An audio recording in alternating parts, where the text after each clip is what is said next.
And ఎవరైతే present Telangana స్టేట్లో DSC రాయబోతున్నారో ఛాత్రోపాధ్యాయుల గురించి నాదొక చిన్న విన్నపం. సో డిఎస్సి ఎగ్జామ్ రాసే వాళ్ళకి తప్పనిసరిగా ఇది సిబిటి ఎగ్జామ్ కాబట్టి, కంప్యూటర్ బేస్డ్ ఎగ్జామ్ కాబట్టి స్క్రోల్ బార్ గురించి తప్పనిసరిగా తెలియాలి. స్క్రోల్ బార్ మీరు ఎన్ని విభాగాలు అయితే ఉంటాయి, జీకే, కరెంట్ అఫైర్ కావచ్చు, పెడగాగి, సైకాలజీ, కంటెంట్, మెథడాలజీ, వీటిని మీరు ఏదైతే బాగా చదువుకొని ముందుగా ఉంటారో సో ముందు ఆ సబ్జెక్ట్ని ఆ విభాగాన్ని ముందు మీరు చూజ్ చేసుకొని సో ఆ విభాగంలో బిట్స్ అన్ని పెట్టుకున్న తర్వాత నెక్స్ట్ విభాగానికి వెళ్ళాలంటే ప్రాసెస్ ఏంటంటే ఈ ఒక్కసారి చూడండి, ఈ పైన ఇలా స్క్రోల్ బార్ ఉంటుందండి. ఈ స్క్రోల్ బార్ గురించి మీకు ఈ పైన స్క్రోల్ బార్ ఉండేటప్పుడు ఈ స్క్రోల్ బార్ పైన మీరు రాసే విభాగాలు సో ఎలా ఉంటుందంటే జీకే, కరెంట్ అఫైర్, మెథడాలజీ, అదేవిధంగా చూసుకుంటే సైకాలజీ, పెడగాగి, కంటెంట్, ఈ విధంగా సంథింగ్ ఒక ఆర్డర్లో ఉంటాయి. మీకు ఏదైతే సో మీరు కంటెంట్ అనేది బాగా చేస్తారనుకునేటప్పుడు కంటెంట్ని ఇలా సెలెక్ట్ చేసుకోండి. ఈ విధంగా ఇక్కడికి ఈ మౌస్ తీసుకెళ్ళి సో లెఫ్ట్ సైడ్ ఈ తంబు చూపుడు వేలుతో ఈ లెఫ్ట్ సైడ్ ఇలా క్లిక్ చేస్తే అది మీకు కంటెంట్ ముందుగా చేద్దాం అనుకునేటప్పుడు కంటెంట్ అనేది క్లిక్ చేసుకోండి, స్టార్ట్ చేసుకోండి.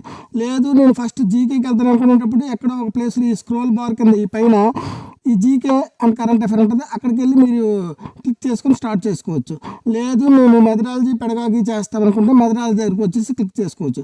సో మీరు ఆ విభాగంలో మేము ఎక్కువగా ఏది స్కోర్ చేయగలమో స్టార్టింగ్ మేము అది చూజ్ చేసుకుంటామంటే ఆ ఆప్షన్ అనేది ఉంది. కాబట్టి స్క్రోల్ బార్లో మీరు స్టార్టింగ్ సో మీకు ఏ సబ్జెక్ట్ అయితే ఇష్టం, ఏ సబ్జెక్ట్ ఇంట్రెస్ట్, ఎందులోనైతే నేను మార్క్స్ ఎక్కువగా గెయిన్ చేసుకుంటాను అనేది మీద డిపెండ్ అయి ఉంటుంది. కాబట్టి మీ యొక్క జాబ్ అనేది సో మీకు ఏదైతే ఈజీగా ఉంటుందో ఆ సబ్జెక్ట్లోకి వెళ్ళి క్లిక్ చేసుకొని స్టార్ట్ చేసుకోవచ్చు.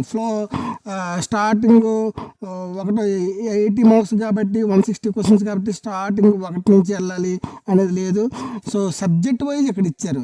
మెథడాలజీ కావాలంటే మెథడాలజీ క్లిక్ చేసుకోవచ్చు, కంటెంట్ కావాలంటే content, GK and current affair కావాలంటే GK, current affair, pedagogy, psychology కావాలంటే పెడగాగి, సైకాలజీ మనం ఇక్కడ క్లిక్ చేసుకొని ఆ సబ్జెక్ట్లోకి వెళ్ళిపోయి సో మనం బిట్స్ అనేది ఫిల్ చేసుకోవచ్చు. సో రివ్యూ చేసుకునేటప్పుడు మీకు టైం ఉంటే లాస్ట్లో రివ్యూ మీరు క్వశ్చన్ చేసింది మళ్ళీ రివ్యూ చేసుకోవచ్చు. ఇది నేను తప్పు అనుకునేటప్పుడు రివ్యూకి వెళ్ళి మీరు అక్కడ చూసుకోవచ్చు. సో అంత టైం ఉండదు అనుకుంటున్నా, ఒకవేళ ఉంటే రివ్యూ చేసుకొని మీరు మార్చుకోవచ్చు. సో ఎనీవే నేను అడగబోయే 2 క్వశ్చన్లు ఏంటంటే, నానో అనేది ఏ భాషా పదం? మీరు కామెంట్లు పెట్టండి. నానో అనేది ఏ భాషా పదం? అదేవిధంగా కుస్తీ పోటీలలో కుస్తీ పోటీలు భారతదేశంలో జరిగాయి, కానీ ఏ సంవత్సరంలో జరిగాయి? అవార్డు ఎప్పుడు వచ్చింది? కుస్తీ పోటీలో భారతదేశంలో జరిగినప్పుడు అవార్డు ఏ సంవత్సరంలో కుస్తీ పోటీలో వచ్చింది? సో అదేవిధంగా అశ్వఘోషుడు ఏ రాజవంశానికి చెందినవాడు? అశ్వఘోషుడు. సో ఈ 3 ప్రశ్నలకి మీరు కామెంట్లో పెడతారని తెలియజేస్తున్నాయి. ఈ వీడియో చాలామందికి వెళ్ళాలి. డిఎస్సి ఎవరైతే రాస్తున్నారో స్క్రోల్ బార్ గురించి తెలియాలి తప్పనిసరిగా. Please share please like, share, comment and subscribe. విజయడం ఫేమస్ టీవీ. నేను మీ సత్య. దయచేసి సబ్స్క్రైబ్ చేసుకోవడం మర్చిపోవద్దు.